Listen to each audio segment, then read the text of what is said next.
September, but I have 9 vegetables and herbs that you can still plant in September in most hardiness zones. Let's start off with lettuce. It comes in a lot of varieties, crisp head to butterhead to romaine. Lettuce thrives in cool weather, and you can harvest it through fall and winter.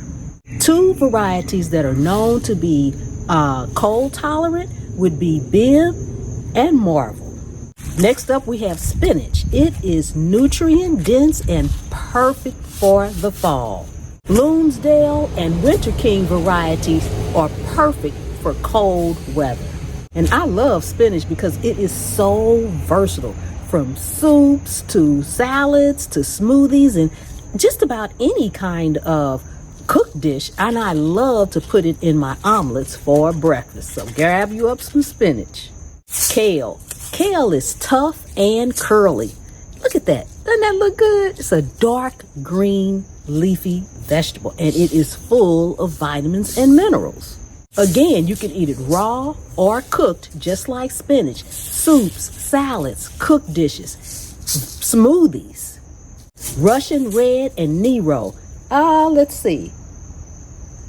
This is not either one of those varieties, but those are perfect for your cold weather.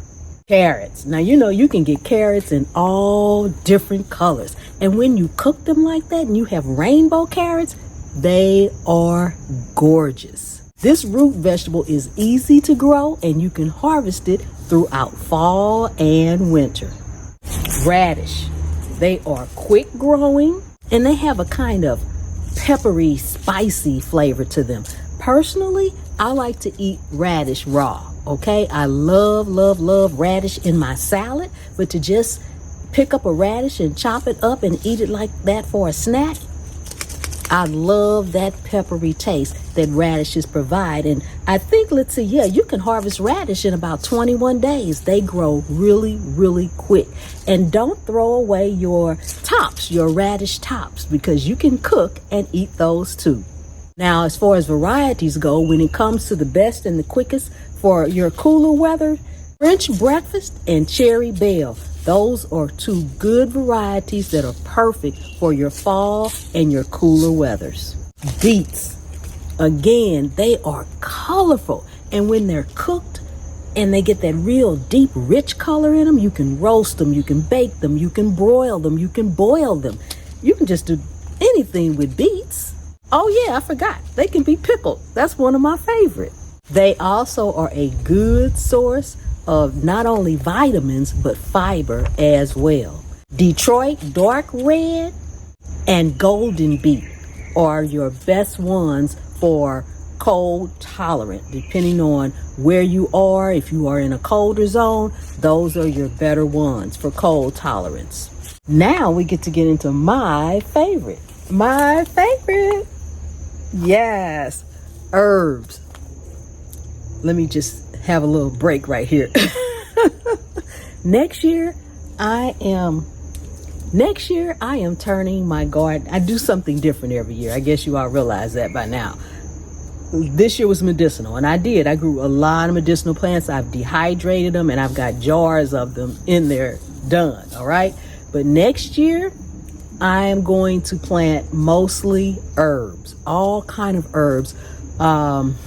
Herbs that I probably wouldn't necessarily buy, I'm going to go ahead and grow, because herbs last. If you store them right, they can last a very, very long time. So my favorite, number 1 on the list, parsley. Yes, I use parsley daily. If I'm not putting it in a cooked dish, I'm garnishing with it. Okay.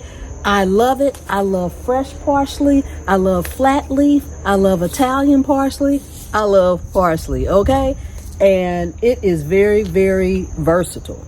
It's also a good source of vitamins and minerals. Parsley. And I'm going to save my very, very favorite for last. But next up, we're going to talk about oregano, all right? Now, most people are familiar with oregano with Italian dishes and pizza and pasta sauces and things like that. But Oregano is really popular in Mediterranean cuisine, and it has that strong, earthy flavor to it. But it's also good in a lot of marinades for proteins, like even fish and chicken and steaks, beef, things like that. Throw in a little oregano. It's strong, so you don't need a lot, but it's excellent in marinades. Now here we go. Here we go. My absolute favorite, thyme. I grow thyme year round in my zone. It does die back in the winter and then comes back. But next year I'm going to grow even more because for whatever reason, I guess I use a lot of it. I run out of thyme all the time. Pun intended. It's also great on meat, poultry, fish, you name it, and as a marinade. Thyme is also used in a lot of Mediterranean cuisine, but it's also used in a lot of French cuisine because it's really aromatic, really aromatic. And I think that's one of the things that I love about it. And it's a perennial. So is parsley is a perennial. I've had this parsley back here. It's under here somewhere, all these plants. But I got a little parsley down here, and I have some thyme over there. I got some oregano over there. All of these are perennials. And that's another reason why I love growing herbs, because they are perennials. And I will be growing more of all of these next year. I want you all to remember, while these plants, all of these that I have named, can pretty much be grown in absolutely any hardiness zone, your planting times may vary.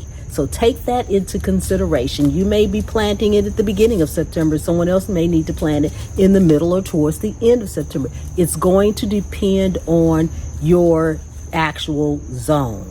When you're doing this and planting these plants, make sure you have well-drained soil that's rich in organic matter. That makes all the difference in the world. And as I learned this year, putting some mulch on top of your plants, especially if you're growing in containers, I haven't had to water half the amount that I have had to water in previous years, simply because I mulched. Now, most of these plants that I named, and this is not all, there are probably other plants that you can also plant in September, but most of these will require at least 6 to 8 hours of sun per day. And make sure that you are ready for the frost whenever it comes. You don't want to plant all this wonderful stuff and here comes frost. So make sure, get your roll covers or your cold frames now, or whatever you use to protect your plants with. If it's a blanket, make sure it's handy. Whatever it is that you use and how you protect your plants from the frost, just make sure you're ready in advance so you don't have to worry about it. If you are new to the channel, welcome. Thank you so much for coming and hanging out with me today in my garden. I really do appreciate each and every one of you all. For my returning subscribers, thank you so much. And my channel members, thank you from the bottom of my heart. I'm Pam. This is Zone 8A. And anywhere you can sit a pot, you can grow a plant.